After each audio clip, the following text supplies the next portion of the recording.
Welcome back in my YouTube channels. अर्थशास्त्र कक्षा 9 के अध्याय 1 का पार्ट 2 कर रहे हैं। इसमें हम अभ्यास के प्रश्न उत्तरों का जवाब दे रहे हैं। क्वेश्चन नंबर 6 है, पालमपुर में खेतीहर श्रमिकों की मजदूरी न्यूनतम मजदूरी से कम क्यों है? उत्तर, वास्तव में पालमपुर में जो 450 परिवार थी, उनमें से 150 परिवारों के पास अपनी कोई भी भूमि नहीं थी और ये सभी परिवारों के लोग वहाँ पर खेतीहर मजदूर के रूप में काम करते थे। पालमपुर में खेतीहर श्रमिकों की संख्या अधिक थी, जबकि वहाँ पर खेतों में काम करने वाले श्रमिकों की मांग बहुत ही कम थी। इसीलिए अधिक मात्रा और मांग कम होने के कारण वहाँ के लोगों को कम वेतन में काम करने के मजबूर होते थे। क्वेश्चन नंबर 8, एक ही भूमि पर उत्पादन बढ़ाने के अलग अलग कितने तरीके हैं? कौन से तरीके हैं? ये उदाहरण सहित समझाइए। तो इसमें हम मुख्यतः 4 पॉइंट पे विचार करेंगे। पहला है, एक वर्ष में किसी भूमि पर हम 2 या 2 से अधिक फसलों को प्राप्त करें ताकि प्रति हेक्टेयर उत्पादन बढ़े। नंबर 2 है, खेती में आधुनिक कृषि विधियों का हमें प्रयोग करना चाहिए। नंबर 3 है, अधिक उपज देने वाले बीजों का प्रयोग करें ताकि प्रति हेक्टेयर उत्पादन अधिक हो।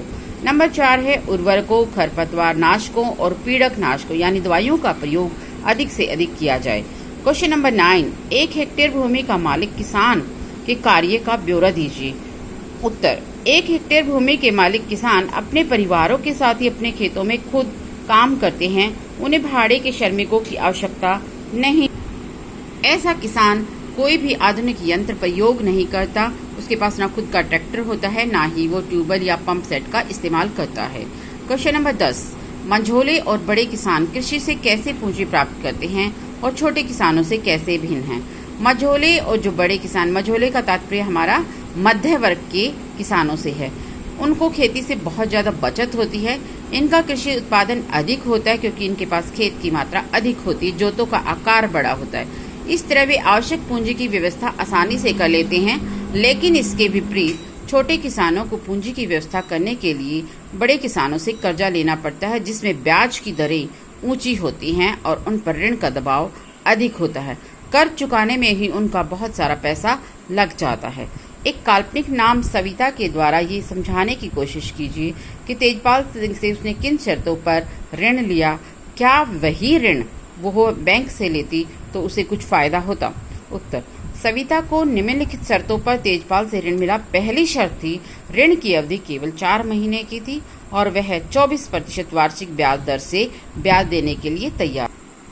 क्वेश्चन दूसरा पॉइंट है, वह फसल कटाई के समय में केवल तेजपाल के खेतों में एक श्रमिक के रूप में काम करेगी और उसका वेतन केवल मात्र 100 रुपये प्रतिदिन होगा। यदि यही ऋण सविता बैंक से लेती तो उसकी स्थिति निश्चित रूप से अच्छी होती, क्योंकि वहां पर एक तो इतनी ऊंची दर पे ब्याज नहीं होता, दूसरा वह तेजपाल के खेतों में मजबूरी में बाध्य नहीं होती खेतों में काम करने के लिए इतने कम रुपयों में। 12 क्वेश्चन नंबर है, अपने क्षेत्र के कुछ पुराने निवासियों से बात कीजिए और पिछले 30 वर्षों में सिंचाई के उत्पादन के तरीकों में हुए परिवर्तनों पर एक संक्षिप्त रिपोर्ट लिखिए। यहाँ पर हम सिर्फ सिंचाई के बारे में बात करेंगे। 30 वर्ष पहले सिंचाई के साधनों का इतना अधिक विकास नहीं हुआ था। सिंचाई का एकमात्र साधन वहाँ पर रहट था, जो बैलों की सहायता से चलता था। रहट की सुविधा भी सभी क्षेत्रों में नहीं थी। जहाँ मिट्टी नरम थी वहीं पर केवल कुएं खोदे गए थे।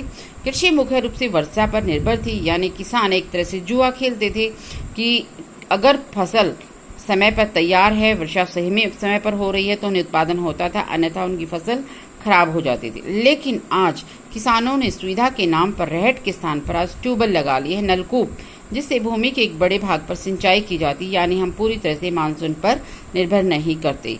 सिंचाई के साधनों से एक ही साल में हम 2 या 2 से अधिक फसलों को प्राप्त कर लेते हैं।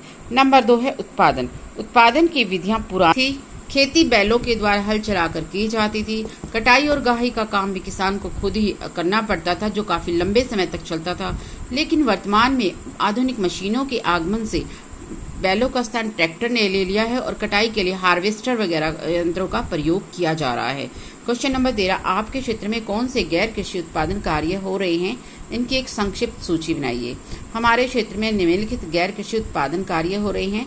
इसमें विद्यार्थी अपने आसपास के क्षेत्र से स्वयं भी कुछ कार्यों को लिख सकते हैं, परंतु यहाँ मुख्य तौर पे दूध की डेयरी, हलवाई की दुकान, मैकेनिक, टैक्सी चलाना, टोकरी बनाना, जूते बनाना, किराने की दुकान, आटा चक्की इत्यादि का उदाहरण आपको दिया गया है। क्वेश्चन नंबर 14 है, गांव में और अधिक गैर कृषि कार्य प्रारंभ करने के लिए क्या किया जा सकता है? गांव में गैर कृषि कार्य को बढ़ावा देने के लिए सरकार को चाहिए कि बेरोजगारों को कम दर पे अधिक से अधिक ऋण उपलब्ध कराया जाए और उन्हें प्रशिक्षण दिया जाए ताकि वे स्वरोजगार यानी अपने रोजगार खड़े कर सके।